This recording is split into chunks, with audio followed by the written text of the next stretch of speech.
Sutra Teratai yang menakjubkan Bab 1 Pendahuluan Shinfaxiang Sutra Teratai episode 15. Mematuhi ajaran terakhir dari Buddha.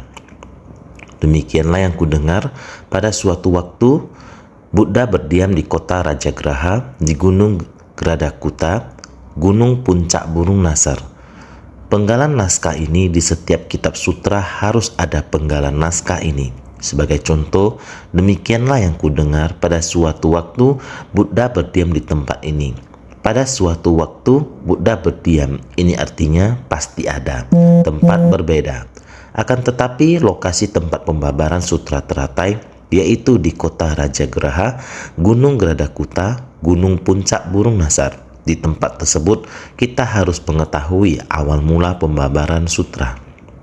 Harus memahami mulai dari pendahuluan sutra. Untuk memahami pendahuluan sutra kita harus mengetahui, meskipun sutra dibabarkan Buddha, akan tetapi riwayat Ananda terdapat satu kalimat mengatakan, samudra dari ajaran Buddha mengalir ke dalam batin Ananda.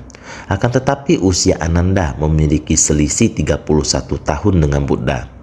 Pada hari di mana Buddha mencapai kebuddhaan merupakan hari lahir Ananda. Terlebih lagi, Buddha membabarkan Dharma telah berlalu 20 tahun. Ananda baru meninggalkan kehidupan keluarga 20 tahun sebelumnya. Sebenarnya bagaimana Ananda mendengarnya? Kisah ini dimulai dari masa lampau. Di masa lampau pelayan Buddha, ada beberapa tetua yang sudah pernah menjadi pelayan Buddha. Di saat setelah 20 tahun Buddha mencapai kebuddhaan, Sariputra maupun Moggallana, para sesepuh ini juga rata-rata telah pergi ke berbagai tempat untuk menyebarkan dan mengajarkan Dharma. Merasa bahwa waktu untuk harus berada jauh dari Buddha menjadi lebih banyak. Harus ada satu orang pelayan yang setiap saat harus berada di sisi Buddha. Jadi, mari semua orang berdiskusi. Sebenarnya siapa yang lebih sesuai untuk itu? Hasil dari setelah semua orang berdiskusi masih saja merekomendasikan Ananda. Penampilan Ananda sangat agung. Ada 32 tanda agung Buddha. Ananda memiliki 30. Ananda adalah adik sepupu Buddha. Tentu saja penampilan, perilaku dan sebagainya, temperamennya akan sangat mendekati Buddha, dan juga terlahir dari keluarga kerajaan, sehingga sangat mendekati temperamen Buddha, dan juga sangat bisa memahami kehidupan dan kebiasaan Buddha, sehingga semua orang merasa bahwa Ananda adalah yang paling sesuai. Maka mereka menghadap Buddha untuk menyampaikan maksud tersebut, untuk menjadikan Ananda sebagai pelayan pribadi Buddha. Buddha berdiam diri, artinya bukanlah penolakan, seharusnya disebut persetujuan secara diam. Semua orang mulai berkata kepada Ananda, Buddha bersuka cita Anda datang dan menjadi pelayannya. Ananda tidak berani. Ananda berkata, Buddha memiliki kebijaksanaan yang agung. Buddha sering memberikan ajaran kepada para raja dan menteri, juga membabarkan Dharma kepada para tetua dari berbagai aliran agama. Berada di sisi Buddha harus cerdas dan tanggap, mampu merespon dengan cepat, mampu menyerap ajaran Buddha. Sedangkan saya masih begitu muda, bagaimana mungkin saya bisa menjadi pelayan Buddha? Namun semua orang terus membujuknya, terutama Sariputra. Maka Sariputra merekomendasikan dengan berkata, Anda harus menerima sebagai pelayan Buddha, sebab Anda satu-satunya pilihan. Maka Ananda berkata, kalau demikian saya bersedia menerima, tetapi ada syarat. Semua orang merasa bahwa bisa berada dekat di sisi Buddha adalah suatu berkah besar, suatu kehormatan, hal yang orang lain sangat dambakan tetapi tidak dapat diperoleh. Justru Anda bisa mendapatkannya karena banyak orang yang merekomendasikan Anda. Buddha juga merasa gembira. Lalu mengapa Anda masih ada syarat-syaratnya? Ia berkata, meskipun saya juga sangat gembira, tetapi saya khawatir kelak bila diperlukan untuk menyusun dan menghimpun kembali ajaran-ajaran Buddha, itu adalah tanggung jawab yang sangat berat. Namun, ajaran yang Buddha sampaikan 20 tahun lalu saya tidak mendengarnya. Karena itu saya berharap Buddha dapat mengajarkan ulang apa yang telah disampaikan 20 tahun lampau. Buddha mendengar hal ini, lalu memanggil Ananda dan berkata, kalau syaratmu memang demikian, saya bisa menyetujuinya. Kemudian Ananda kembali berkata kepada Buddha, "Jubah yang pernah dikenakan oleh Buddha jangan diberikan kepadaku untuk dipakai. Ketika Buddha keluar untuk menerima persembahan, saya ingin duduk agak jauh dari sisi Buddha." "Mengapa begitu?" Dia pun berkata, "Jika jubah yang ditanggalkan Buddha diberikan kepadaku untuk dipakai, bisa membuat orang-orang membicarakannya. Buddha memperlakukanku lebih istimewa mengenakan jubah yang sudah pernah dipakai Buddha. Kemudian pada saat menerima persembahan, jika saya berjarak sedikit jauh dengan Buddha, maka lebih tidak akan dibicarakan orang. Makanan persembahan Buddha juga diberikan kepadaku secara istimewa. Maka dalam dua hal ini, jubah dan makanan, saya berharap bisa terlepas dari pembicaraan orang. Jadi untuk dua hal ini, harap Buddha bisa mengizinkannya." Setelah mendengarnya, Buddha pun merasa masuk akal, lalu pun mengizinkannya.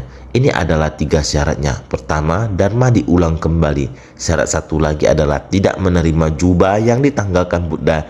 Yang ketiga adalah saat menerima persembahan jaraknya harus sedikit jauh, tidak duduk bersama Buddha. Inilah kebijaksanaan Ananda. Tentu saja Buddha dengan gembira menerimanya. Maka Ananda pun mulai menjadi pelayan pribadi Buddha. Selama 49 tahun Buddha membabarkan Dharma, hingga pada usia 80 tahun saat beliau melakukan perjalanan, Buddha merasa bahwa masanya di dunia akan selesai.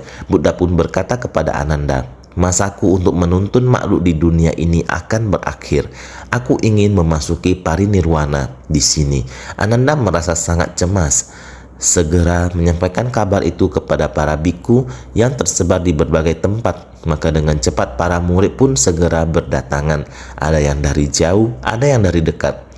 Bagaimanapun keadaannya, semuanya segera dipanggil dengan mendesak sehingga para murid pun segera berkumpul. Semua orang tampak tenang karena masing-masing dari mereka sudah mencapai buah arahat. Mereka semua memahami hukum alam. Suatu hari Buddha pasti akan parinirwana, memasuki ketenangan abadi. Sehingga karena telah mengetahuinya, maka batin setiap orang secara alami akan tenang. Namun berbeda dengan Ananda. Selama 30 tahun Ananda berada di samping Buddha, menjalani kehidupan bersama Buddha. Hubungan ini sulit dilepaskan.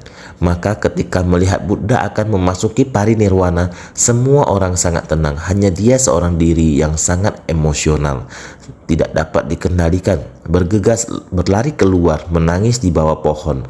Pada saat ini, ketika Anuruddha baru saja tiba dan dia melihat Ananda menangis di sana, maka dia berkata kepada Ananda, "Ananda, Anda adalah orang yang menegakkan Buddha Dharma. Pada masa mendatang, kami sangat membutuhkan Anda untuk mewariskan Dharma.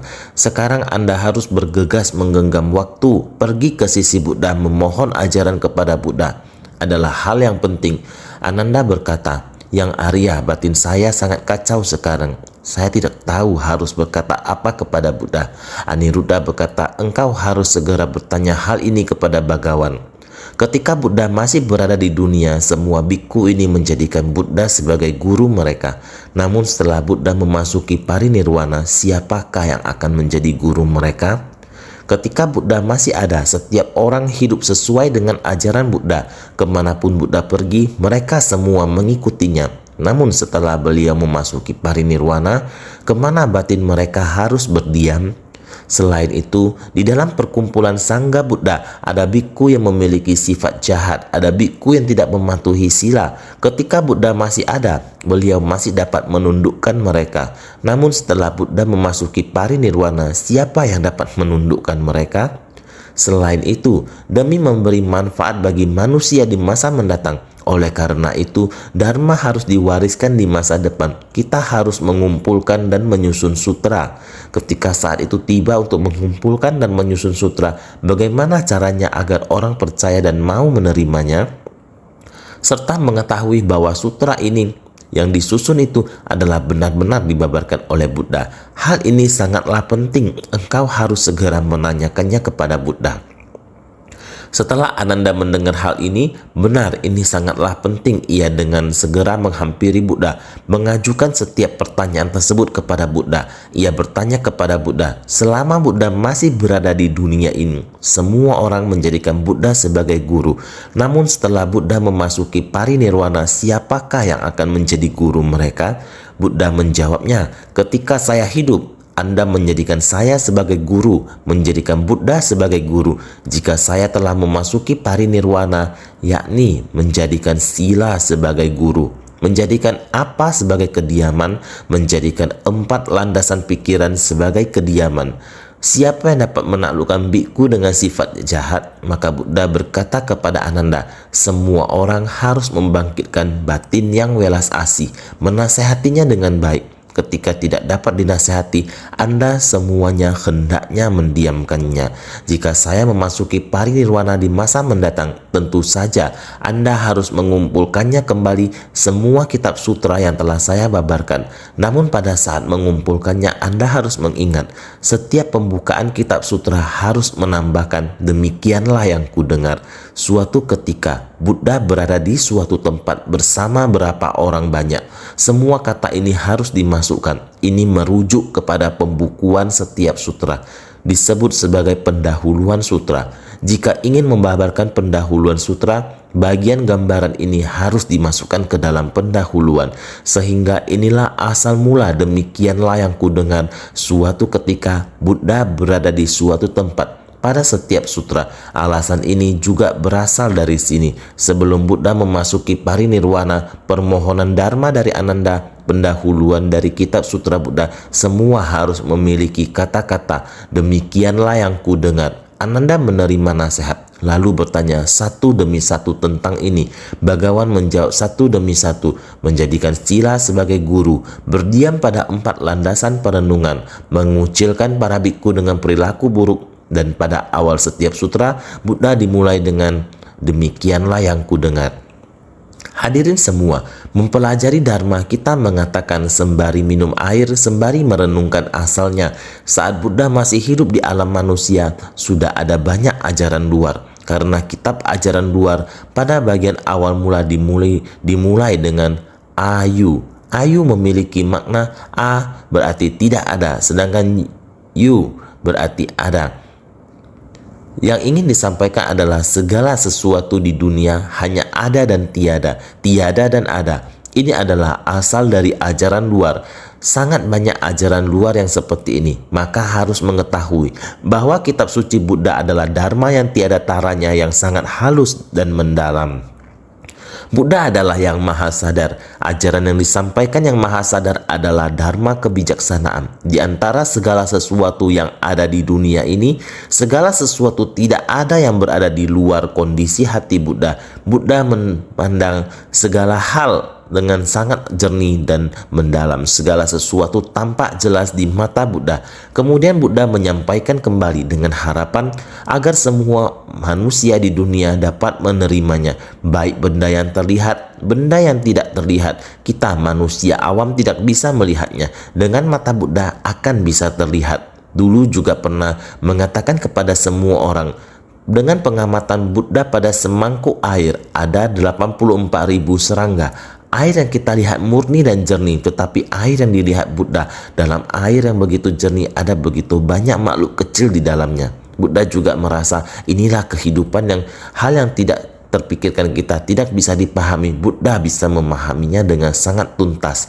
Dapat dikatakan bahwa Buddha merupakan makhluk tercerahkan di alam semesta. Pengajaran yang dikatakan merupakan ajaran bijaksana harus berbeda dengan pengajaran dari ajaran luar, sehingga Ananda menggunakan demikianlah yang kudengar. Tentu saja masih ada kisah Ananda dan cerita menarik lainnya. Walaupun ini cerita, sebenarnya ini merupakan proses menyebarluaskan ajaran.